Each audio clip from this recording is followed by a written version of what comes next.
போகுது ஒற்றுமையா காமத்துக்கு ஒரு வண்டி ஏன் பணம் இல்லைங்க எல்லாம் சொல்றதுதான் தானமா பிரச்சனை யாருமே கொடுக்குறது தலைவர் கட்சியிலிருந்து கொடுத்தீங்களா தலைவர் என்ன தரீங்களா எல்லாரும் கேட்கறீங்க. நான் மந்திரியா இருந்தவங்க, நான் எம்எல்ஏவா இருந்தவங்க, எந்த ரூபத்துலயும் நான் தப்பான வழியில சம்பாதிச்சவங்க. நான் உங்கள ஒருத்தன் உங்களை மாதிரி இருக்கேன், உழைச்சி சாப்பிட்றேன், உழைச்சி என்னால முடிய சமூகத்துக்கான வேலைகளை செய்யறேன். நாமெல்லாம் சேர்ந்துதான் இதை செய்யணும். அது எப்படிங்க சாத்தியக்கூறு இருக்கு? சாத்தியக்கூறு உதாரணத்துக்கு ஒரே ஒரு சிம்பிள் கதை சொல்றேன். நம்மளுடைய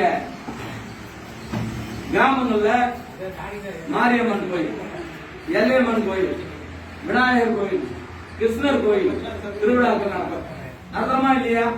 நடத்தும். அந்த கோயில்களுக்கு நாம ஆண்டுக்கு ஒரு தடவை திருவிழா பண்றோமா இல்லையா?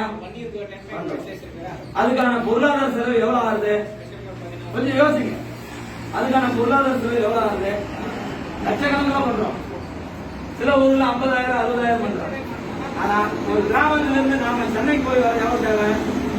அதிகபட்சம் கொடியாத்துக்கு போனோம்னா உங்களுக்கு ஒரு பஸ் எடுத்தீங்கன்னா ஒரு அதிகபட்சமா 20,000 ரூபாய் செலவு. உண்மையா இருக்கே இல்ல தப்பா சொல்லிட்டேன்னா? கம்மியா சொல்லிட்டேன்னா அதிகமா சொல்லிட்டேன்னா தெரியாது. ஒரு தோராயமா வச்சுக்கணும். அந்த 20,000 அந்த கிராமத்துல இருக்கிற யாரோ பெருமொழி மக்கள் ஆளுக்கு 500 ரூபாய் போட்டா எவ்வளவு வரும்? 40 பேர் தானே தேவை. பஸ் ரொம்பிடுமா? அதற்கான சாப்பாடு அந்த வண்டியில கட்டிக்கலாமா?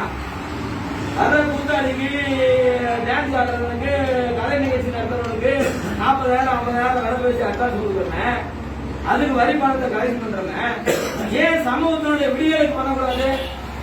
ஏன் இந்த வேலையை நீங்க செய்யல? இதுக்கான திட்டம் என்ன பெரிய திட்டமா இது? இந்த உலகத்தையோ முதல் விஞ்ஞானி நீதானே. இந்த உலகம் தோன்றி கல் தோன்றி மண் தோன்றா முன்ன தோன்றிய மூத்த மொழி நீதானே. நீதானே சீரழிக்கப்பட்டிருக்கு இந்த மண்ணுல. இந்த மண்ணுல நீ முதல்ல பால்கார நீதானே. பால் எதுல எடுத்தோம்? பசுக்கள் இருந்து. இந்த பசுக்களை பாதுகாத்துங்க, இந்த பாலை எடுத்துங்க. இந்த பாலை ஒரு 3 மணி நேரம் இல்ல 4 மணி நேரம் இல்ல 5 மணி நேரம் இருந்தா அது கெட்டு போயிடுமா இல்லையா? அப்ப கெட்டு போறது கண்டுபிடிச்ச விஞ்ஞானி யாரு? கெடாம பாதுகாக்கிறது அடுத்த பொருளா, பல்பொருளா, பரிணாம வளர்ச்சியா மாற்ற முடியும் கண்டுபிடிச்ச ஒரே விஞ்ஞானி, முதல் விஞ்ஞானி மண்ணுக்கு நீதானே. உன்னை விட அறிவு சார்ந்தவன் இருக்கா? ஏன் நீ சிந்திக்கல? ஒரு 4 மணி நேரம் 5 மணி நேரம் கறந்த பாலை வச்சிருந்த கெட்டு போயிடணும் காய்ச்சி அதுல ஒரு பழைய மோரை எடுத்து குத்தி அதுல ஊற்றி அதை தயிராக்கி அதை இன்னும் விலை கூட்டி கடைசியா நெய்யாக்கி அதிக விலை கூட்டக்கூடிய அறிவு சார்ந்த நீ உன்னுடைய வேலை சிம்பிள். ஒரு பஸ் எடுத்துட்டா யாருக்கிட்ட காது? யாருக்கிட்ட இந்த வேலை பேசுற? ஏன் இப்படி இருக்கிற அப்படின்னு உரிமையோட அக்கா தங்கச்சிகள, அம்மா அப்பாங்க, தாய்மார்கள, பெரியோர்கள, சகோதரர்கள இளைஞர்கிட்ட கேளுங்க.